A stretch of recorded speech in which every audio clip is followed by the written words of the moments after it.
Welcome to Chatter. I'm David Priess. This week, former intelligence officer Lisa Maddox on genealogy and intelligence analysis.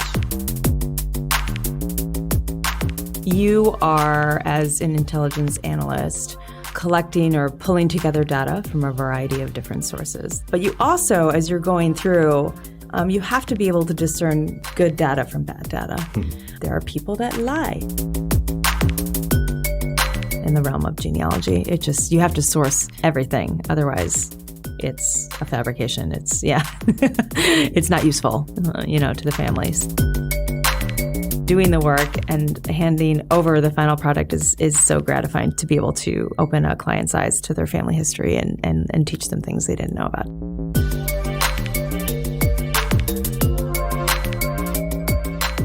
Lisa, thank you for joining me on Chatter. Thanks for having me. It's been a few years, hasn't it? It has been, yes. I mean, we can blame COVID, which I will. We can blame being busy, which I know is true of you and may have been true of me as well. But it's no excuse. Going back 10 or 15 years ago, training classes, mutual circles of analytic friends. You were such a memorable and awesome instructor, so it's really nice to see your face again. I was not setting you up to say that. I'm glad you did. Can you tell me more about how awesome I am? Charismatic. It was a pleasure. It was a pleasure back then. I have fond memories of those experiences. But it's good to see you now as well, especially because you've done something. I mean, both of us know a lot of people from our previous work in intelligence analysis who have left the organization or organizations we've worked for, who have gone on to do some really interesting things. Some of it private sector, some nonprofit, some government service in very different guises. Mm-hmm. As far as I know, you are the only one who has created a professional genealogy business. Is that right? I think I am the only one. It's pretty exciting, yeah. And it's funny because you don't think of it right away, but the skills of an intelligence officer transfer so smoothly to those of a genealogist and historian. I want to dig deep into that, but that sound you're hearing in the background is the sound of hundreds of former intelligence analysts starting genealogy companies now to create competition with you. So no, you can come work for me. You can't start your own. Ooh, are you hiring? Always. Oh, this is good. Okay, take note to self. If new job fails, I actually have Lisa. a couple formers that have done some projects with me. So is the work virtual?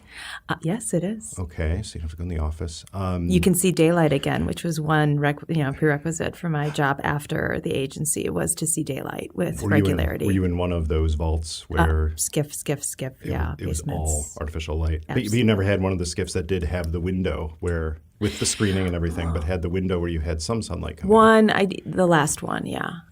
But otherwise, I was in darkness. Okay. Are these volunteers or do you actually pay? I pay. Okay, that's another plus. Healthcare, 401k. Not there yet. Not there yet. All right. We might be able to work something out. Great. Anyway, I do want to talk about the genealogy quite a bit, but I also want to see how you got there. Yep. So I happen to know that you were at Georgetown. But I don't know why you went there. You grew up in Wisconsin, right? That's correct. Yes, I am a Wisconsinite. So why not stay in Madison for school? Why go to Georgetown? I wanted to study national security, and Georgetown has a great national security studies program. The name has since changed, but I applied to a bunch of different schools for graduate studies, Georgetown being one of them, and ended up there in the fall of 2001. Mm-hmm. Georgetown really is a pipeline in many ways for the Foreign Service, the intel community, a lot of government jobs dealing with national security. Did you feel that when you got there, that the whole culture was really geared towards this service element for national security? I did, but it became all the more apparent because the September 11th attacks occurred a week and a half after I started school there. And then it really became quite obvious those that disappeared from the school for several weeks because they had to go to work.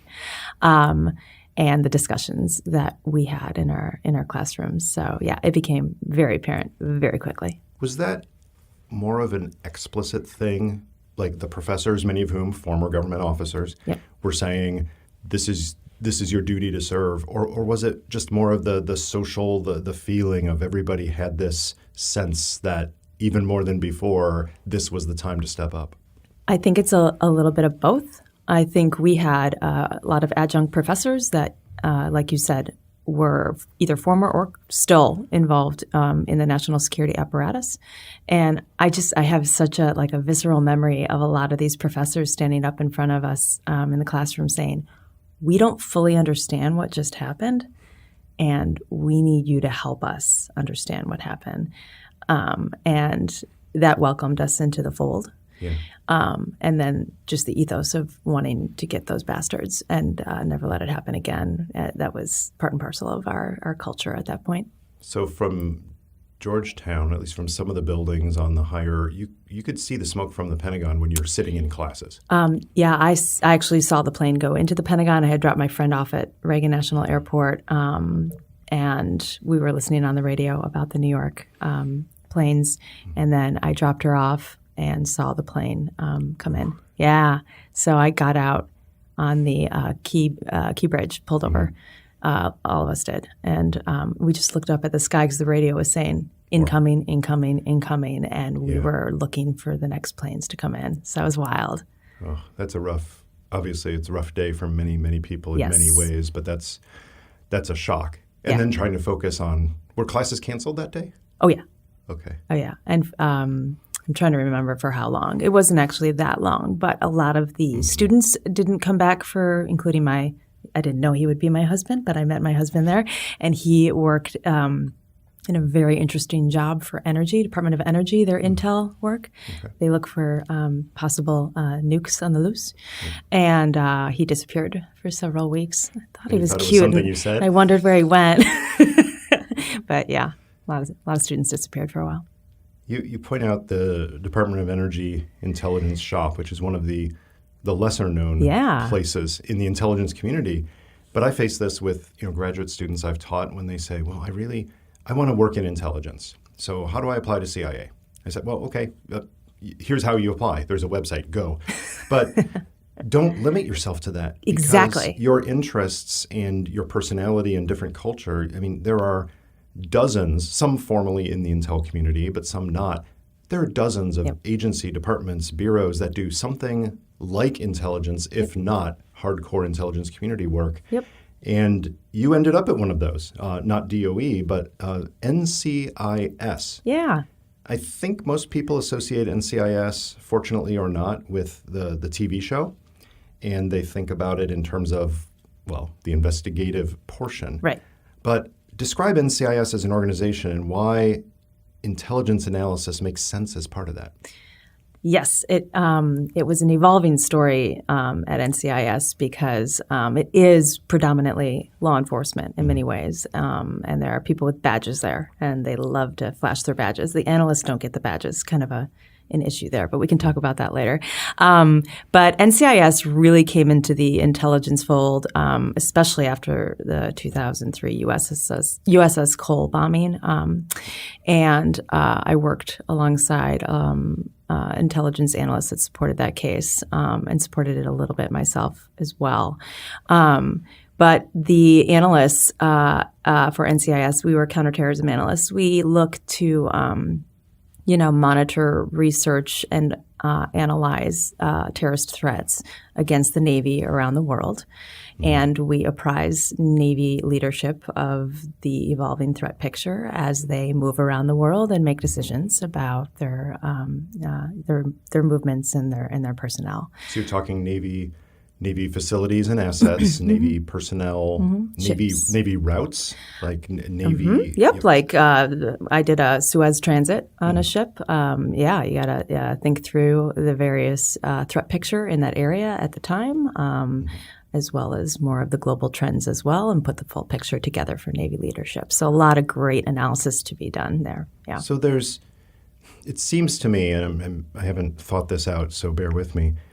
If there is a threat to, let's say, a terrorist threat, as you did analyze, a terrorist threat to the Fifth Fleet in Bahrain, something that says specifically, this group or this individual is at least aspiring to do this. Maybe there's some information to give it some credibility.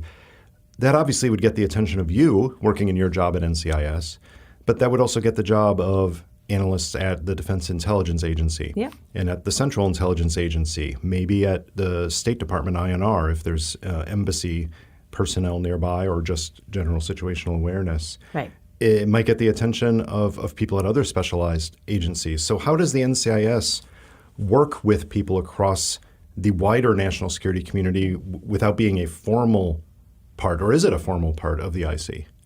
I think ONI is. Correct. But maybe ONI NCIS, is. the Office of Naval Intelligence. Yes. But NCIS isn't, and yet I know you did have interactions with other people in the national security enterprise. How does that work? So it's a great question. And yes, so each kind of, and I'll just kind of call NCIS like a pseudo-intel organization because really the work it did was, even if it's not formally an intelligence organization. So each intel agency or organization, they have their own customers that they need to inform about evolving threats. And ours was the Navy. And INR's is the State Department leadership, and DIA is the Pentagon, the Joint Staff, a bunch of military clients and customers that they put together their analysis and their PowerPoint presentations and their papers for. So we all have our own customers that we need to feed, but we all, the ultimate customer is the President of the United States, and there are community products and analysis, and a lot of different agencies or organizations feed into that analysis and product. And we absolutely did at NCIS, and we worked through the CIA and the State Department and DIA to feed in our analysis. And not only does each agency and organization have their own customer, but they have their own assets and what they use to collect information as well. And NCIS had some good ones, actually, because they had access to Navy bases around the world, which we traveled to and had a presence at.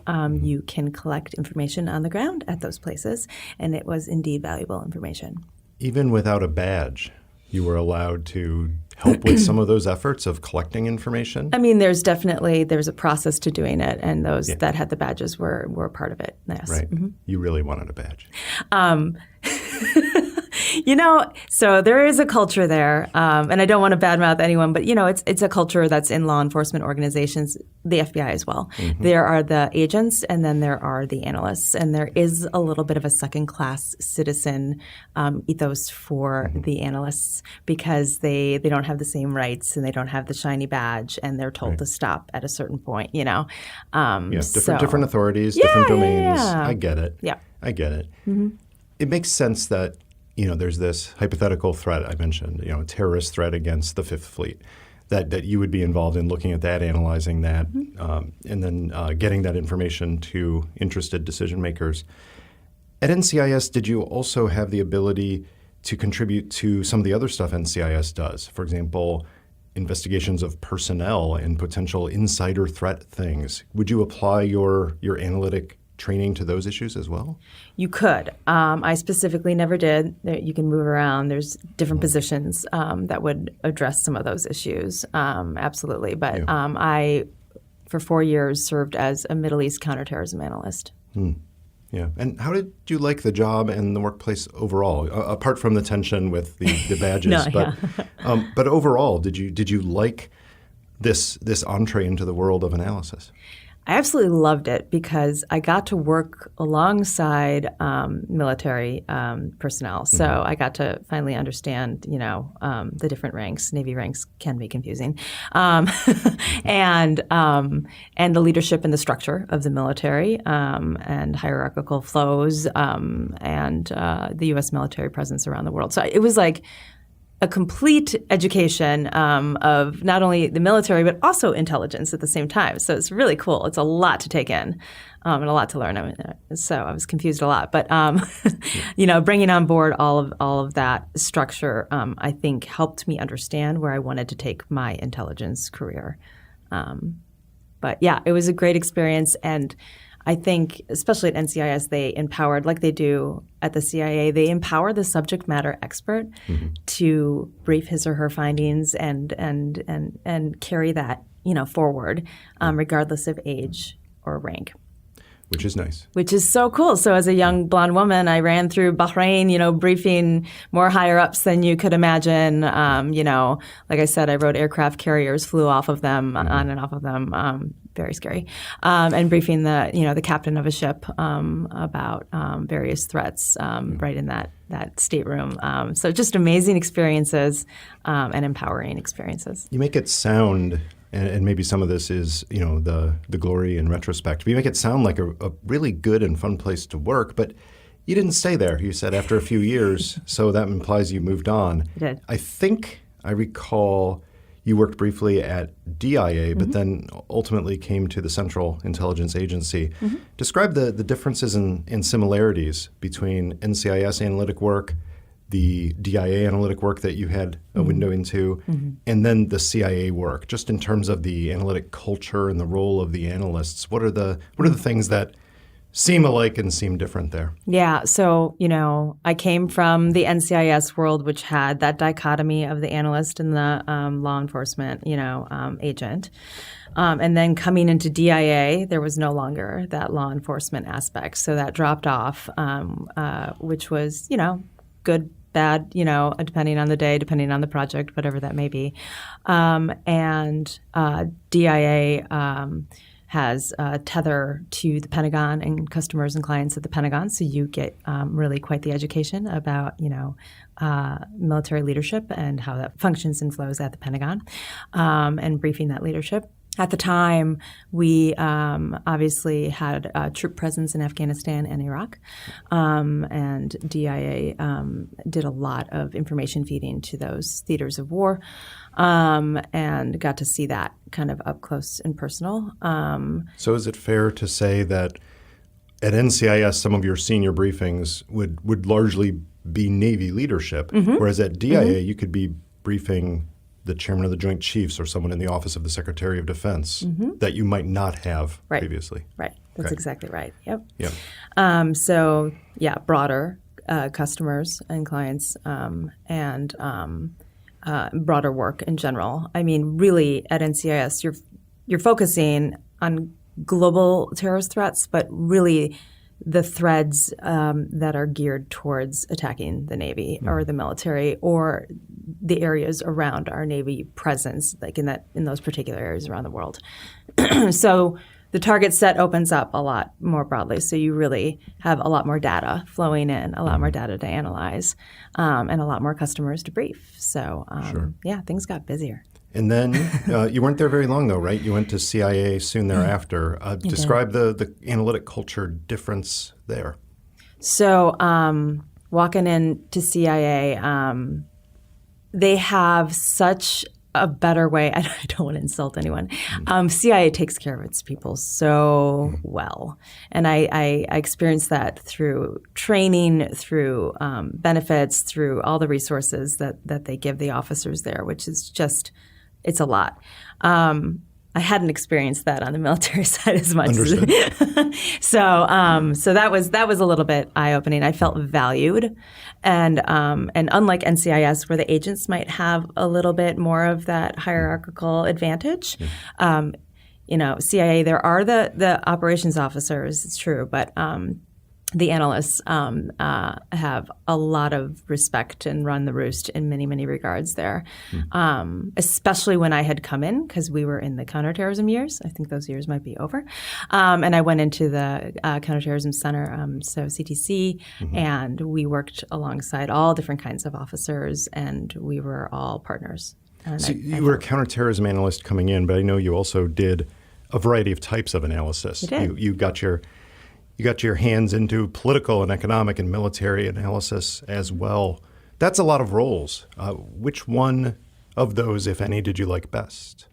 Well, and that's the thing I love about CIA, too. They really offer you such a variety of positions, and even if you don't have a background in it, they provide awesome training and support, for the most part, to be able to excel and thrive in a new role.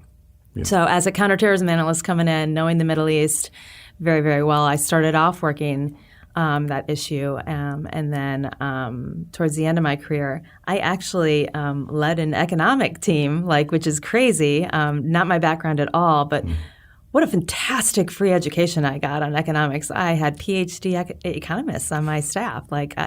So cool to just walk through an issue with them and have them educate me. Just fascinating and riveting. So I did a little bit of that, managed, and then I worked the Afghan issue for several years. So certainly saw a lot of and helped manage a lot of military analysis as well. So and those are the major disciplines at CIA. You've got political analysis, military analysis, and economic analysis, and then you could add in some of the more unique ones like counterterrorism analysis and some of the other fringe ones. In that managerial role that you described, you're not a PhD economist, I'm sorry to say, but you had to understand the analysis well enough that you could provide guidance, and probably you played a really helpful role there, right? Because our customers, some of our customers are, no kidding, PhD economist, advanced, at the Treasury in particular. But a lot of others, the presidents and other cabinet secretaries and people at the State Department, they can't necessarily understand analysis if it is way in the weeds on something like advanced economics. So as a manager, was part of your role helping to make sure that it had to make sense to you or else it wasn't going to make sense to the customers? Yes, definitely. That is part of the job, but it's also having the broader vision of the issue. So meeting with other teams and managers to understand what may be happening more broadly in the geographic region or in a particular discipline, or if we know a client's particular interest or a policy move that's going to be made. It's guiding the vision and the analysis program of the team to meet the client's needs, and then also bring them, the client or the customer, that analysis that is readable and is going to help them as they pursue, their meetings, their whatever they have on tap. And in that, you had to face the challenge that everybody who moves into a management role faces, where you probably were pretty good at the substance. I know you were. You probably liked some of the substance you worked on. And then suddenly, when you're a manager, unless you're not doing the job right, you're not doing the analysis anymore. You're giving people the resources they need to do the analysis. You're the champion for them to get what they need. You're hopefully helping to move that analysis forward through some experience and insight. But it's a different mindset. It's a different role. How did you feel about that? Yeah, and you captured that very nicely. A good manager will do that. There's always the bad ones. And it was one of the reasons kind of for me in my decision to eventually leave. I missed the substance and the excitement of the work of being on the line and doing the analysis and the writing and the briefing. But I loved managing people as well. But when you get to a certain place in your career at the agency, you kind of look around and see what positions are out there at that GS level or at that managerial level.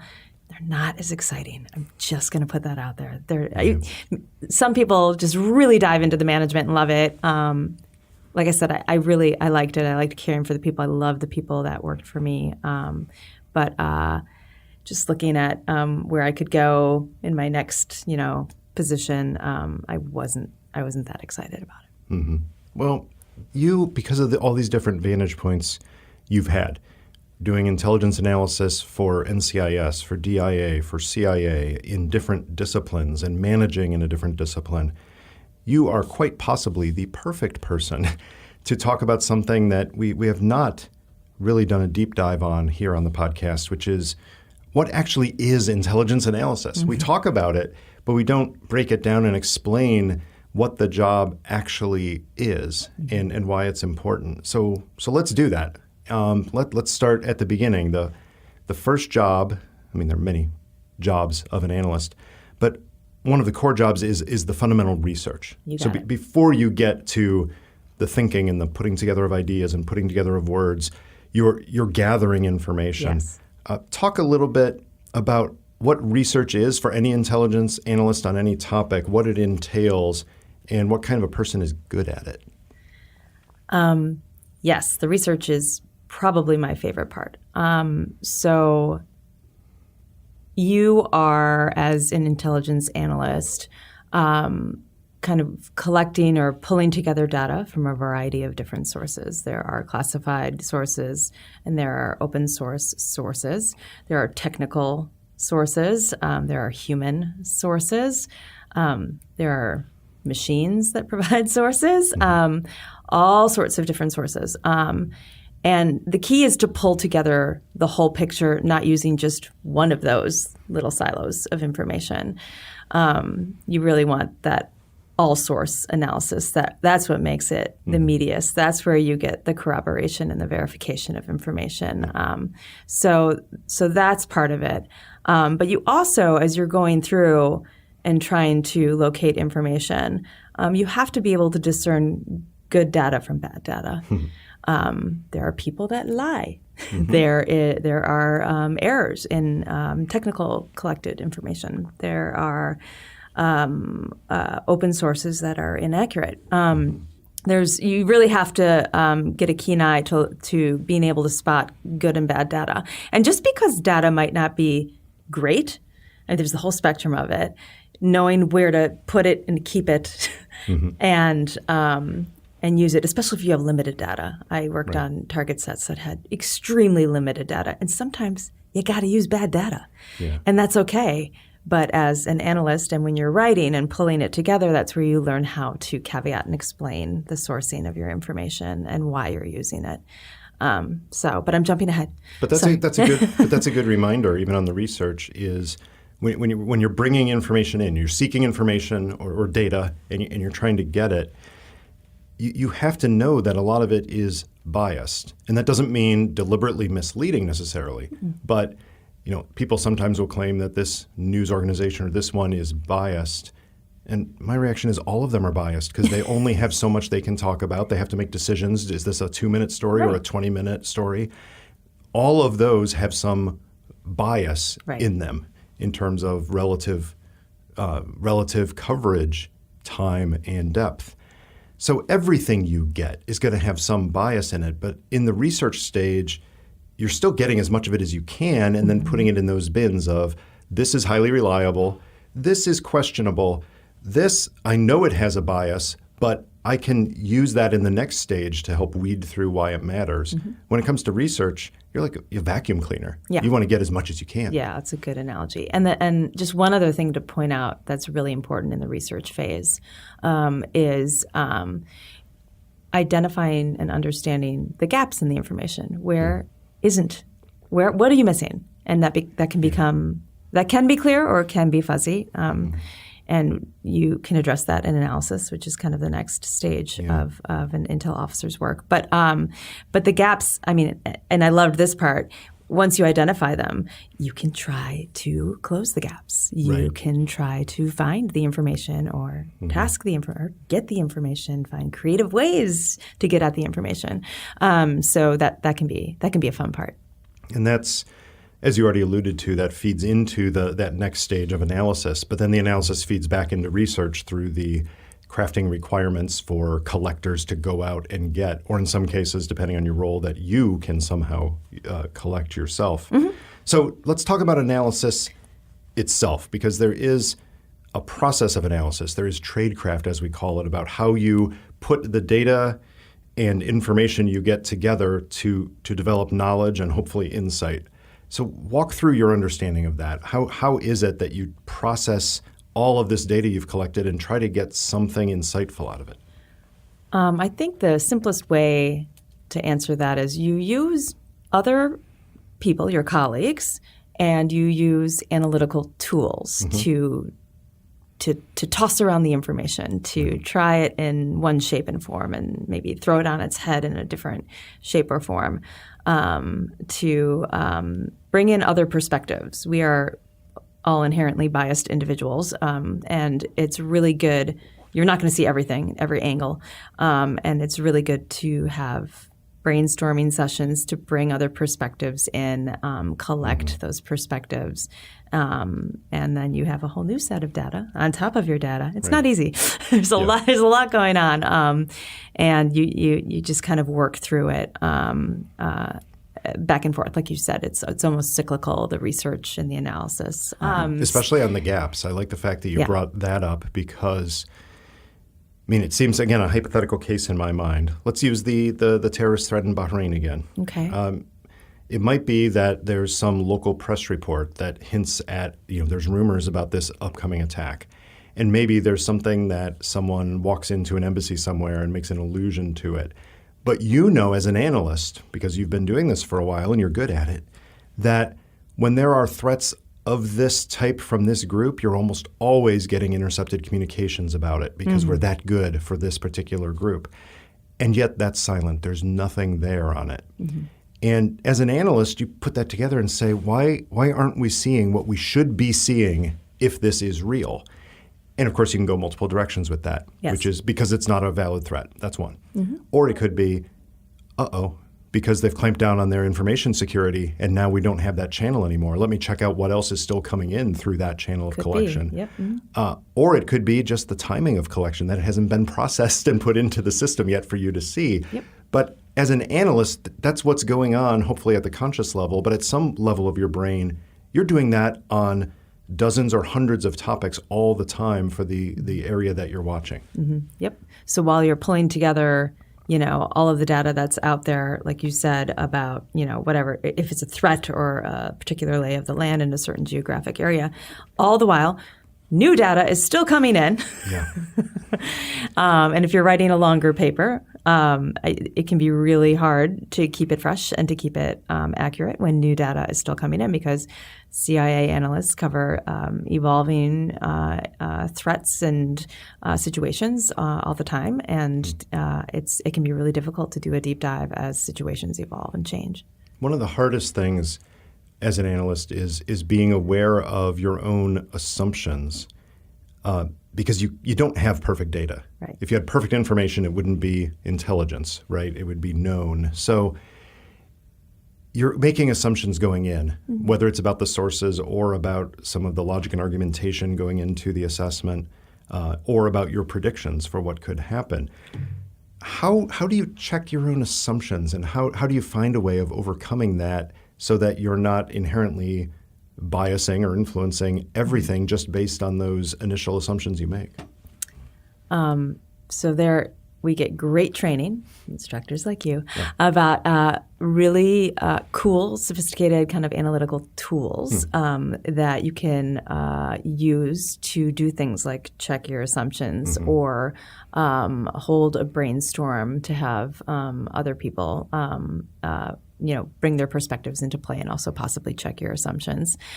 So there is that. And there are other resources as an analyst, kind of like an outside kind of analytical therapist, almost for lack of a better. Like you could go and talk to somebody that's not as entrenched in the issue, and then they can almost certainly give you a different perspective of what you'd be looking at, and possibly spark some ideas and some recognition of some of your assumptions and errors.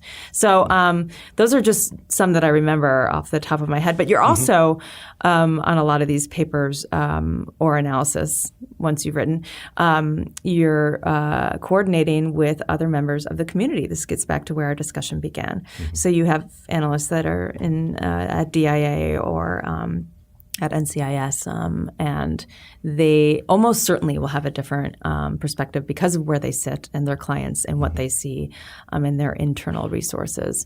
And that is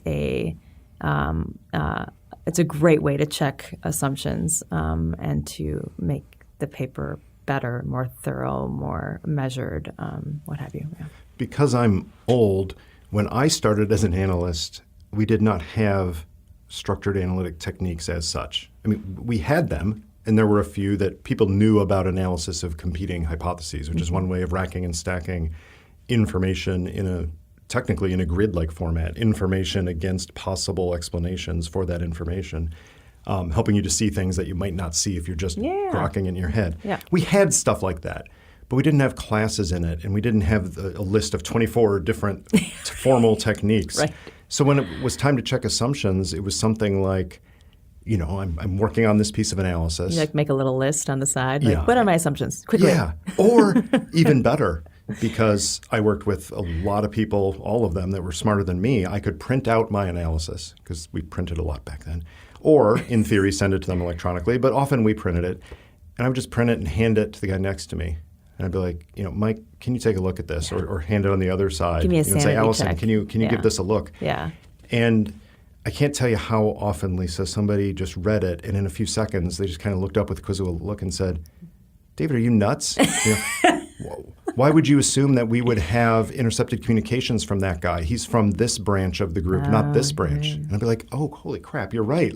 It didn't occur to me that so the assumptions checking was kind of a version of what you mentioned, the coordination. But sometimes it wasn't a formal coordination, like please vet all of the words in here so that we can move it forward to the president tonight. Sometimes it was just, can you just take a look and make sure I'm not missing something? And I found that at least in the places I worked, that's where some of the most valuable analytic work took place, is just getting smart, analytically trained minds looking at it fresh, because they hadn't been soaking in the same sources and the same dilemmas I'd been. Right. But they were familiar enough with it to say, why did you overlook this? Yep. That's the beauty of it. The teammates and the teams that you have as an intel analyst can be quite wonderful. They can also cause difficulties if a teammate is entrenched in a certain perspective and just can't shake it and is not wanting that analysis to go out because they really have dug in and view it as quite wrong. And it can compare with arguments among professors for the pettiness that it gets to. I remember one coordination session we had with an office where we had overlapping jurisdictions. And there was an analytic piece we were working on, and they disagreed with the characterization of one thing, and it boiled down to one word. Right. What verb were we going to use to characterize this? And we dug in our proverbial heels and they theirs, and we ended up having to bring in our managers to negotiate, and then it was their managers to negotiate. Yeah. And it was at least 4 or 5 hours one afternoon with all of those people, with us yelling at each other. And I mean, looking back at it, as a human being, I'm embarrassed. But as a taxpayer, how horrifying, right? Now, it mattered. It was important analysis. We wanted to get it right. I would like to think that because of that friction, there was some heat and light that came from it. But I'm really not sure whether it just got to the level of human emotions getting in the way and us saying, no, we think we're right, damn it, so stop complaining. Right. That's not helpful at that point. Right. And I really enjoy the way, CIA has such a good kind of vision of moving analysts around to different teams every couple of years. There is that, try something new, learn something new. Don't become so entrenched that, you can't really see the issue very clearly anymore. There are the experts, absolutely, that have been working on an issue for a long, long time, and we want them in the room as well. But there's a lot of value for folks moving to different accounts and getting different perspectives and coming to an issue fresh. And one of those for me was, oh man, when I entered the Afghanistan arena at CIA, that is a hardcore group of folks. And I entered it quite late in my career because I like a good challenge. And you are amongst serious experts in the room, and it's intimidating. But I think I had recently turned 40, and when you turn 40 as a woman, sometimes you just say, F it, I'm just going to be me. And I was in that phase. So I asked dumb questions, and I was okay with it. I was, I knew the issue. Like, what's going on here? Why is this happening? And a lot of times they cause discussion. Yep. You call them dumb questions. I call that illumination. I mean, sometimes you'll cut to the issue in a way people have overlooked because they're too deep in the issue. Yeah.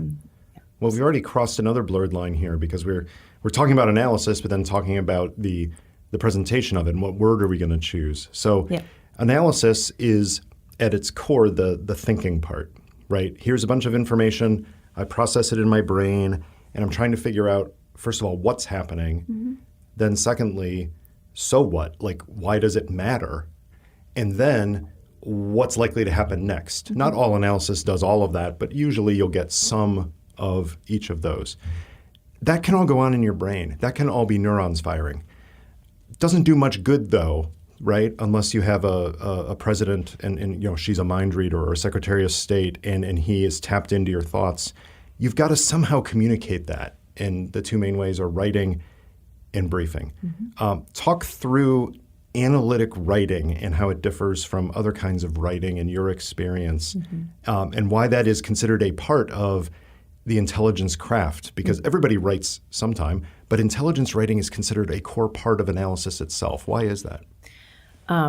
Yes, and you just kind of laid out that old structure. Wow, I have PTSD going through this again. The what, the so what, and what's next. So if you can't effectively and efficiently display or explain all of that beautiful analysis and research that you did, it's just stuck in your brain. It's not helpful to anybody in there. And you really you need to use the structure that's given to you. You're trained on it. New analysts go through several months of training with a lot of focus on writing and the writing skills. Bottom line up front, in case the president or secretary of state or whoever it may be gets pulled away, they read the first sentence and they can actually kind of wing it based on the first sentence to a certain extent. It's really important to be able to tell the story in a short format and in a long format. When you're trying to sum up the status of the Afghan war and where we should go from here, we loved our long papers. They were arduous and fully sourced and had lots of text boxes and graphics and tons of things. But it's that PDB, it's the short paper on what's going on in the Afghan war and what should we do about it given the current policy a proposal or whatever that may be. That short paper with it, 3 paragraphs, 2 paragraphs to tell the president what's going on. That is the hardest thing you can do as an analyst, writing, distilling all of that information, all of that sourcing, and letting go of some of that information that may be extraneous, and wanting to hold on to it. I remember my approach to it was, my PDBs or my shorter papers, they started out as like 10-page papers, right? And then you slowly start whittling away the information as best you can. And then you through coordination, you have other people that can help out. Although oftentimes, come to think of it, they'll add more information into it. So there's that problem just to too. complicate it. And I'm reliving it all. Sorry, as we're talking. So, but the writing is very tricky, and I was very appreciative of all the training I got there to learn that technique. And I think, honestly, coming out of the agency, everyone should write like a CIA officer. It's so clear. We're taught to here is your argument and why do you believe it? What's the evidence that supports it? Paragraph, bullet, like whatever. It's so concise and clear that now when I have meetings or I read written product, I'm out of the room in 5 minutes. Maybe it's a problem because I'm able to express myself very quickly and get to the point. Yeah. I can't stand people that aren't and beat around the bush. Right. It's a really beautiful, tried and true technique. I mean, and it seems to me there are a couple of purposes of that. One is legitimately the people that you are writing for as an intelligence analyst are extremely busy people. I mean, a president of the United States, regardless of who it is, has a schedule that can be managed down to the minute. And so there's no spare time for superfluous prose. So, right. So it needs to be efficient for people who are busy. And that's not just the president. That can be the customs official. That can be the deputy assistant secretary of state, the ambassador, the admiral in the field, whatever it is. They're busy people, and they don't have the time to wade through a lot of extraneous words. Right. So I think that's part of it. I think the other part of it is you really don't want to be misunderstood. I mean, it's nice if you're understood. That is the goal. But it's even more important not to be misunderstood. Precision of language. You're trying to communicate that this terrorist threat is, in this hypothetical example we bounced around, is high. but your language is convoluted and it's got so many caveats and hedges in it that a customer can read that product and come away thinking, oh, so the terrorist threat isn't very high. You've got a problem, maybe not with your thinking, but in the way you put that thinking into print. Right, because remember, let's go back to our research. We had how many sources we were looking at with all different kinds of veracity and credibility from the entire spectrum. Yeah. And you're pulling all of that together. And you've got to have one line in your PDB or whatever that explains that particular issue with all the sourcing there. So the writing, the way I hear you describe it, the writing as part of the analytic process you went through really is focused on that concision. I don't know what the right word is because we're talking about words, but keeping it short and efficient. Yep. And it just incredibly clear. That's great for reading something quickly and taking away a core message. It's really dry and boring. This is not like prose for the ages. Yeah, so I mentioned graphics. Love graphics. When they can explain, and certain presidents really enjoyed graphics as well. I'll just throw that out there. Yeah. When you can explain a complicated issue with a great picture, and we would work with graphic artists to do that, some of my best products were videos and graphics. Yeah, and I think that's true of almost any Homo sapiens. Because I can imagine an analytic product. Let's say that you're preparing a senior government official to go and meet with a foreign leader. And this is a new foreign leader who hasn't had a lot of exposure to American officials, so they don't have firsthand knowledge or even secondhand knowledge. But you're trying to communicate, in this country, which we generally don't care about as much, but in this country, they've really got this rabid following because, this leader over there is really charismatic. And in a group, you can just see this magnetic appeal, and the way that he speaks and does the words putting together thing draws people to him. It's almost like this charm that he has. You can put that into words like I just did, right? And you can envision a written product that has that. Mm-hmm. Or you can pull out a video and say, watch a 30-second clip of this guy. You won't understand the language, right, but you just watch how people react to him. Mm-hmm. Most of us react to that video in a way we might not to the written word. Sure. Yeah. So supplementing it with a table or a chart, yes, video in particular, really good way to take the analysis up a level. Yep, for sure. Hard to do too. Yes. Right? Yes. Because I'm not a data visualization expert. No. Thankfully, most intelligence bureaucracies have some really good graphic artists and data visualizers who can do that. Absolutely. Yeah. So we've talked about research and analytic tradecraft and writing. Mm-hmm. And of course, briefing is a part of it too, right? You can also say the things instead of putting the things in writing. There's one aspect of intelligence analysis that you did, though, and I'm still on the fence whether this is a unique role of intelligence analysis or whether it's just a flavor of intelligence, and that's targeting. Mm-hmm. Talk through what targeting is, not in the kinetic military context of targeting, right, but what is targeting analysis and what in your mind is slightly different about it? Yes. So it is a discipline unto itself, for sure, especially given the time frame where I worked at the agency when you had two big theaters of war. You had Iraq and Afghanistan, among other theaters of war throughout the world. And I did in particular terrorism targeting. There is other targeting that you can do, like of weapons or materials. So for terrorism targeting, I mean, you would basically try to build out, as much data about your particular target as possible to understand your target and build out like their pattern of life, their associate networks.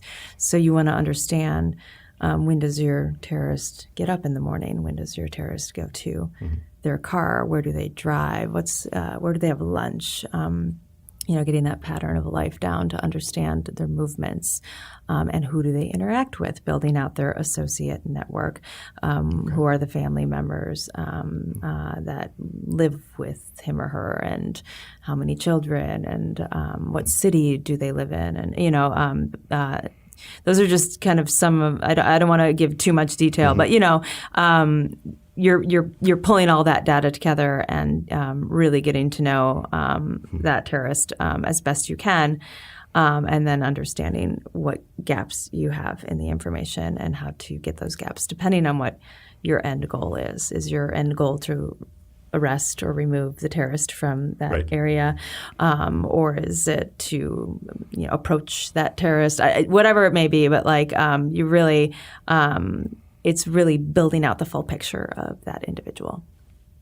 There is one prominent public explanation of this, and it's a unique case for several reasons, but it does get into some of this, and that's the process that led to the raid in Abbottabad and the identification of bin Laden, right? Targeting analysis was a part of that when it comes to some of these things you've talked about, the pattern of life analysis, the network mapping of associates. And I'd like to see what's out there but to feel more comfortable talking. I'm just not sure what is fully out there. These are kind of generic terms and approaches as best I can, but So there's some good books out there. Even the International Spy Museum has that display where you're actually getting some of the information and then who could this be true of, and what else would you need to know to do this? It's like, that's interesting. But again, not necessarily typical of chasing every terrorist in that case. So targeting, I'm still not sure if it's its own discipline. I think it is, but you're still using those same research and analytic techniques. You are. You're culling through a ton of data, human, technical, open source, all of it, and pulling it together. So I would absolutely see it as a discipline. And a lot of analysts performed that type of work and would go back and forth between we called it traditional analysis versus targeting analysis. Yeah. So this is all work that you have chosen in recent years to apply to genealogy. Yes. And do I remember right that this turn kind of started also with your husband? It did. Good memory. Yeah. He went on a genealogical journey with his father, and they were able to trace back one line of his family to Jamestown, which took a lot of time. And as I watched them on this journey and doing the research, I just watched. They're very stoic men. It was a beautiful thing to watch. It was a way for them to really bond and bring in other family members, and discussions were flowing and heated and wonderful about all the great things about family. So it wasn't just the actual genealogical work. It was like the entire atmosphere that surrounded the work and the effort that I was pretty blown away by. Okay, what I could imagine one doing upon seeing this is saying, oh, that's fun. Maybe I'll do a little genealogy myself. Maybe I'll capture some of that bonding with my family or do a little digging. I can see one doing that. Or one can do what you did and say, I'm going to leave a promising career and I'm going to decide to do this as a business. What was that thinking process like for you? Because that's not an easy choice, but it really has – you have a lot of confidence when you make that choice that, this is something I'm going to do and it's going to work. There are ups and downs to every small business, so it's still a work in progress. But as after watching that and thinking through business, my husband thought of it as well, and we both kind of formed it. At the same time, you have the genealogy industry really taking off. Is this around the time that Ancestry.com was becoming like a big thing? Huge thing, right? And some of the DNA work, I don't. That's not my main focus, the DNA stuff. It's more the paper trail. But so Ancestry.com is taking off. People are giving this as gifts, subscriptions as gifts, and we kind of got to know the tool itself, and it has its limitations, especially if you're not going to come at it with a kind of a measured and smart research approach, like we've talked about for most of this hour. So the industry is taking off. I saw this beautiful journey, and then as putting together the business, every single person, David, that I talked to and told about it, they're like, "Oh, yep, sign me up. I want in. Every person you talk to has a family history story. I play a lot of tennis. All of my tennis colleagues, on the court, I got 20 clients. It's first of all, it's fun to see that kind of excitement. But it's also, and then doing the work and handing over the final product is so gratifying to be able to open a client's eyes to their family history and teach them things they didn't know about too. So all of those things, I'm like, wow, this is pretty cool. There's something here. I think this has legs.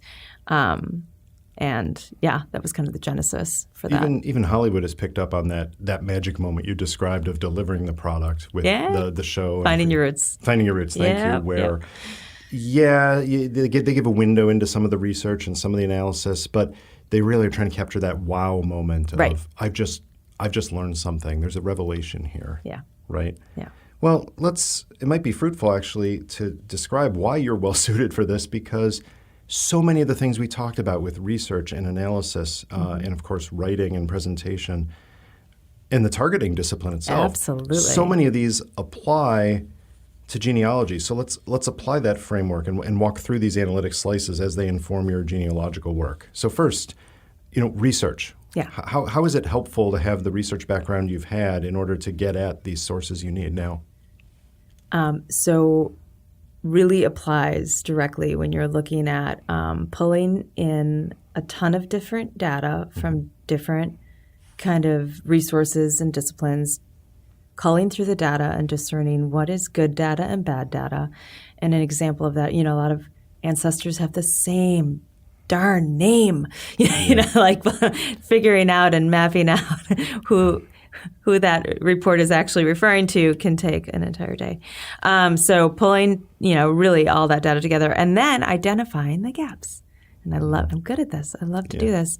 I do think most traditional genealogists would stop, be like, okay, so that's where the information ends. Mm-hmm. But I find creative ways.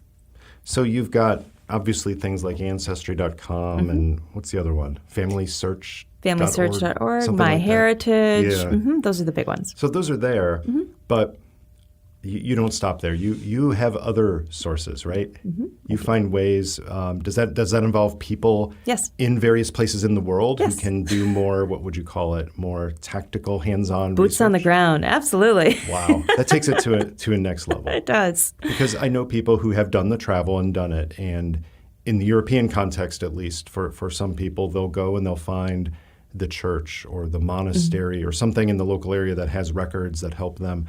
But not all of that, obviously, has been digitized and put onto these sites. That's right. Right? Mm-hmm. But also a lot of other things, like other resources that simply these sites can't get access to, and stories of people in a particular place. The human element, too, that's right. And that's, a little bit of my CIA collection and getting the information.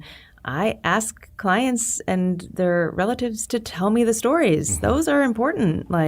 And while they might not be 100% fact or truth, they are part of that family's story, and I bring that in. Okay, so you got the research part checked. Mm-hmm. What about the analysis? I mean, you're gathering data, including a lot of data that other sources don't get, but you've got to somehow piece together the lives of this client's ancestors and figure out how did they get to where they ended up? Why did they choose to, in many cases for where I assume the bulk of your clientele is, why did they choose to emigrate and come to the United States at some point? How do those principles of analysis we talked about and that thinking process, how does that apply to genealogy? Absolutely, it does, especially when I kind of am drawing from those skills of managing analysts, too, of looking at the broader picture, too. What are the broader trends? Yeah, you had an ancestor that was slowly moving westward. Well, why? What was going on in Indiana at the time? Oh, I see some underground railroad network activity over here. Did that affect why the ancestor moved down here? Oh, I see they got land from the Homestead Act. Okay, obviously enticement there. So I love to answer those whys as well. Yeah. And when I'm writing the story, it gives me that nice what, so what, and the whys, and it builds out the story to make it more dynamic as opposed to ancestor born here, married here, died here. Okay, well, I track them geographically. I look at their families and their neighborhoods and try to get a sense for their life. So a lot of analysis about broader trends, historical context, and things going on around that ancestor. That is definitely part of the analysis. But the targeting piece, and I hope I'm not jumping the gun, but it comes into play with the analysis. Really, I employ some of the old techniques I absolutely used to employ, including timelining, understanding, where they were in different places, and if there's someone with a similar name, I will do various timelines to understand who was moving with who and why did they move, and that can help provide new leads and breadcrumbs to go after. I also do a ton of associate network mapping. So if talk through that. How does that work when you're trying to help somebody trace a lineage? So when you hit that kind of brick wall, when there's no further data on the ancestor and you lose them in census data or land records or wherever you're looking, I start to go after the siblings. I start to look at the siblings' records. I start to look at the spouse. I start to look at, neighbors, who else was next to them in the, whatever that may be, but I'm mapping out their network. Again, something I don't think a typical genealogist would do. And then that almost certainly leads to additional leads, or at least a different direction to take the research and continue the story. I mean, at worst, it widens, it kind of fleshes out the family a little bit more. Yeah. At least. Right. But I would guess that at least some of the time, maybe most of the time, you find that is a lead into an angle you wouldn't have thought of before. It goes around. Yeah, it goes issue. around. Mm-hmm. Okay. Now, the presentation part, we talked about analysis being incomplete if it stays in your head. So you've done all this work and it's in your head and you've come up with it. How do you apply some of the principles of applying intelligence analysis to the art of applying genealogical findings? Yeah, I definitely write. I write these narratives of the ancestors, and I write like a CIA officer for sure. All of my sentences are sourced. I make sure there is a source tied to them, and then I talk about the source a little bit if I need to explain the source.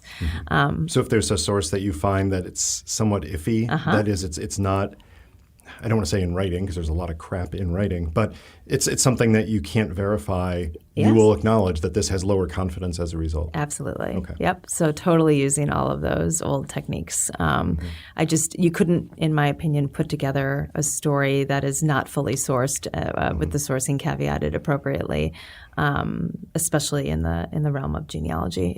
You have to source everything. Otherwise, it's a fabrication. It's it's not useful, to the family. So, and like I said, I pull in even family stories that are erroneous. I'll be like, well, according to family stories, Aunt Sue, was driving the car and when they got into the accident, and the family blamed her. However, according to these newspaper articles, it was actually her son, whatever it may be. But I'm pulling in because it's part of the family lore. It's part of the family stories, and it's just as meaningful in this realm.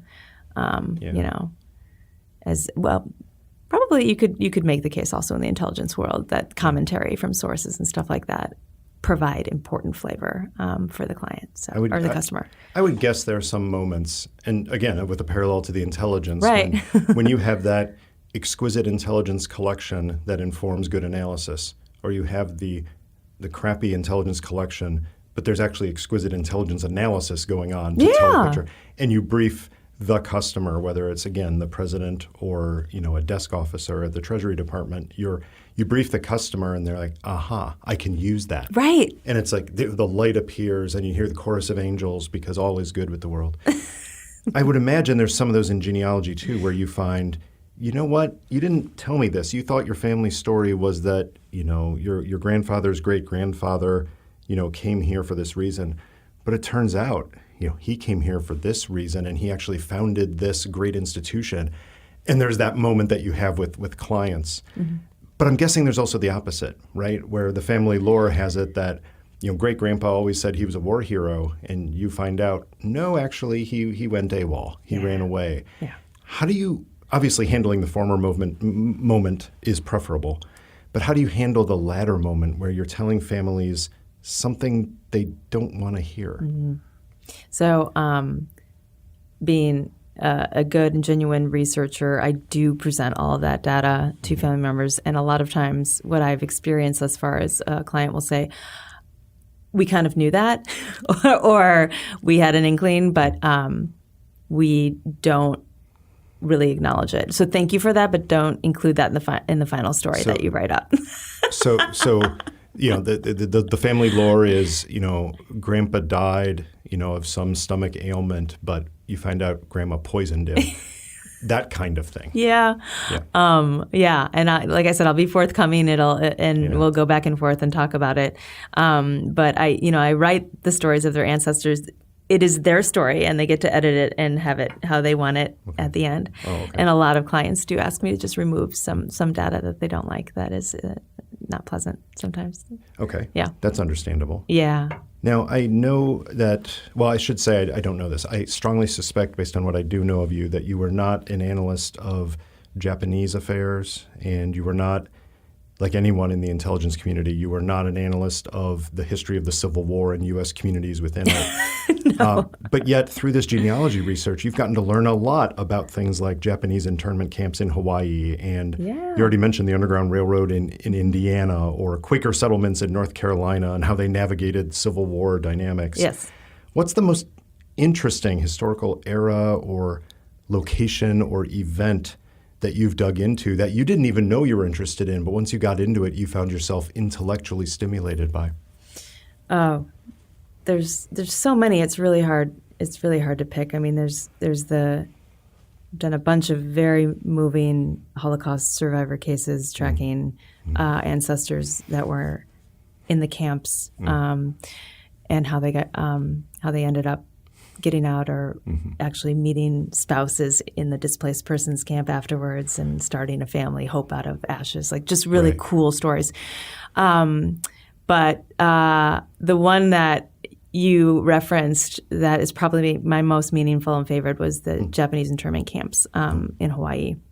I mean, we learned about them in school, but I really did a serious deep dive. And, this client's family hired me to find out what happened to his grandfather, who was arrested right after Pearl Harbor hit Hawaii. And he was living as an Okinawan refugee in Hawaii, and he was arrested, and all his possessions were burned. He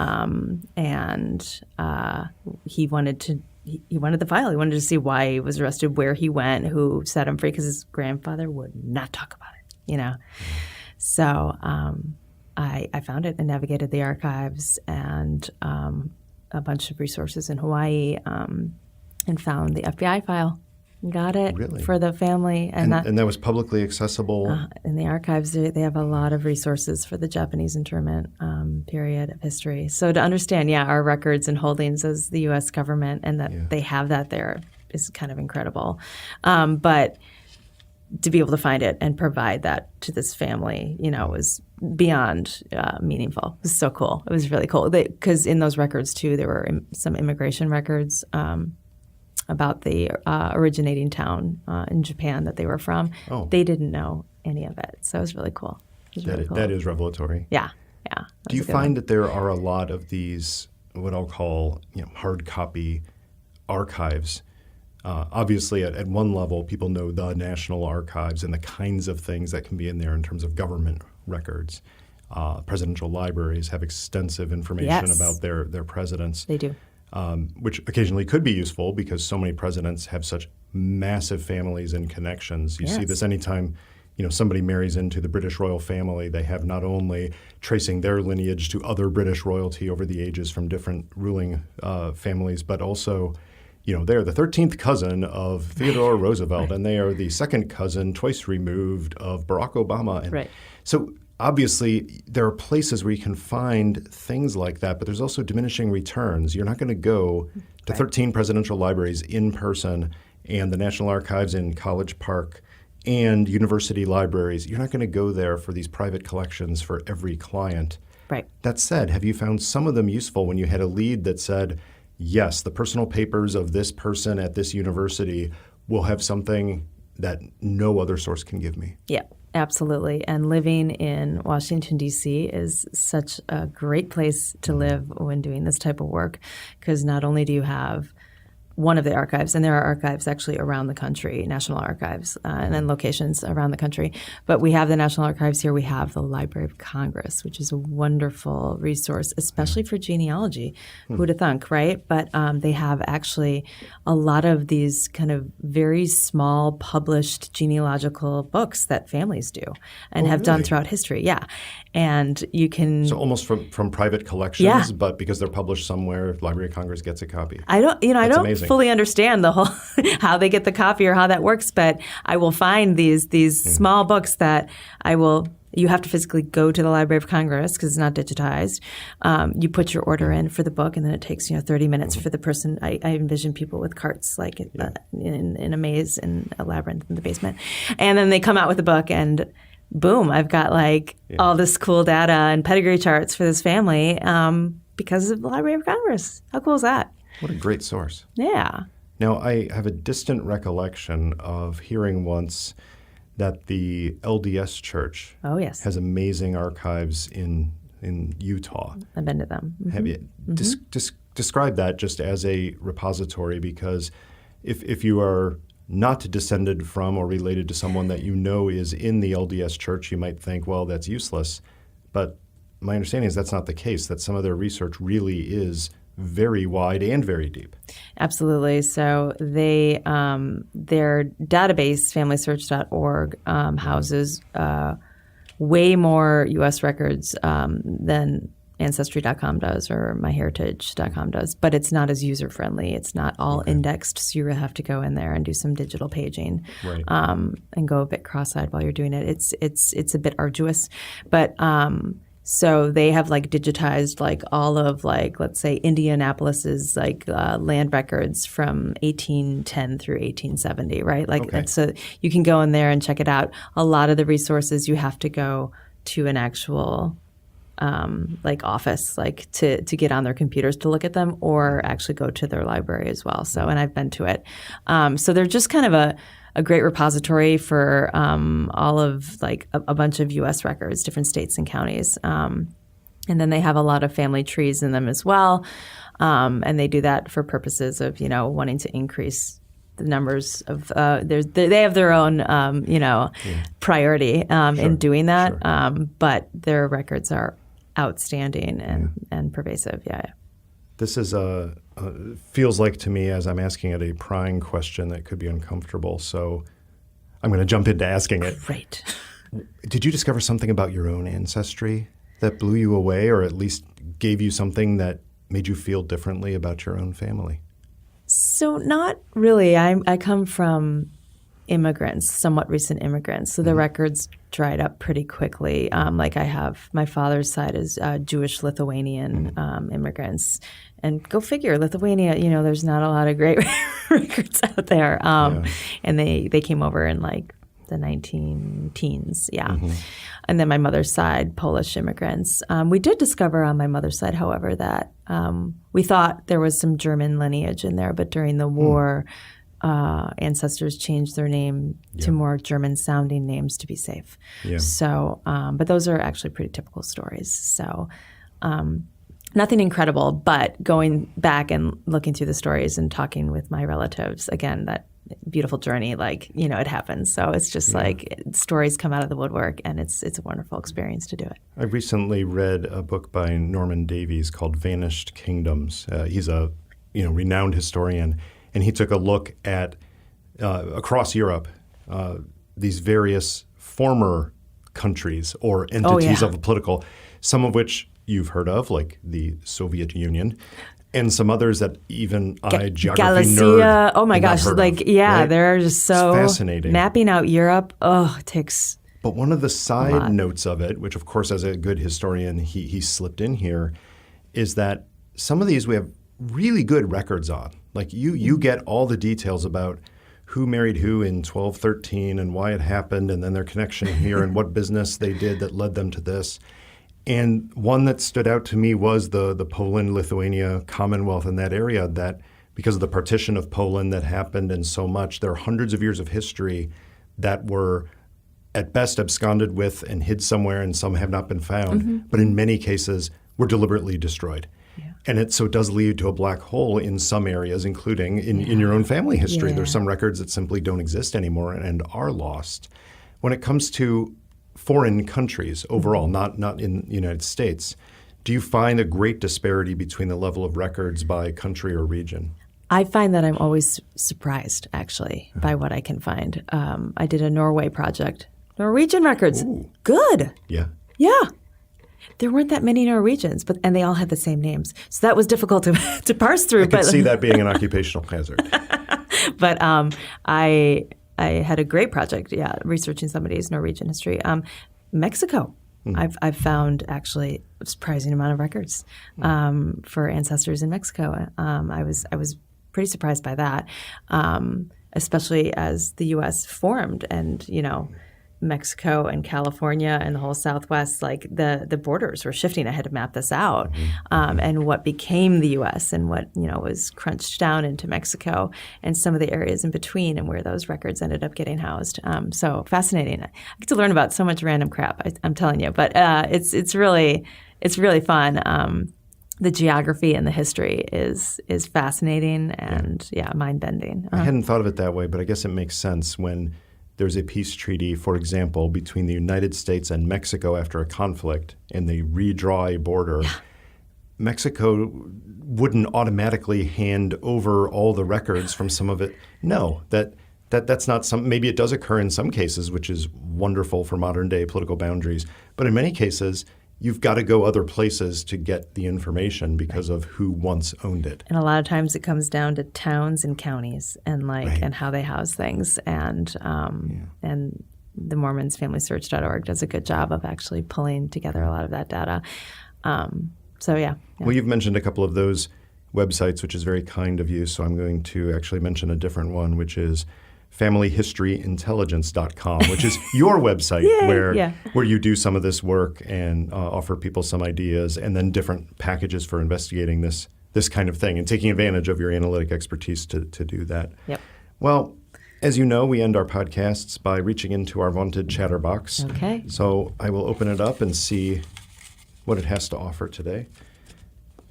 Recommend any recent book you've read, podcast you've listened to, or TV show you've watched. I am almost done with a phenomenal book, Demon Copperfield. Not David Copperfield. No, Demon Copperfield. Tell me about that. Copperhead. That was it. See, I knew it was a little off. I apologize. Both sound good, actually. But apparently, it's supposed to be a parody on David Copperfield. Some of the characters are supposed to align. However, it's really an incredible and just tragic story of a kid that becomes an orphan and his journey as an orphan, and gets caught up in the opioid crisis and bounces from family to family, discovers some family. He's incredibly resilient. It's really well written. It's totally compelling. It's such a page turner. I haven't been able to put it down. A really, really good book. So I highly recommend it. Demon Copperhead. It sounds difficult but rewarding. Yes. Yeah. Absolutely. So. Wow. Well, thank you very much for spending time with me. I've learned more about genealogy here than I have in my life. Which shows perhaps I have not dug deep enough into it myself.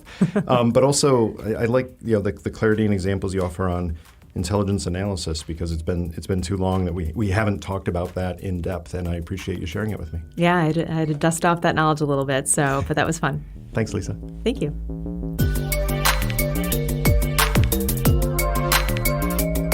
That was Chatter, a production of Lawfare and Goat Rodeo. Please subscribe to the podcast and find us on Twitter @ThatWasChatter.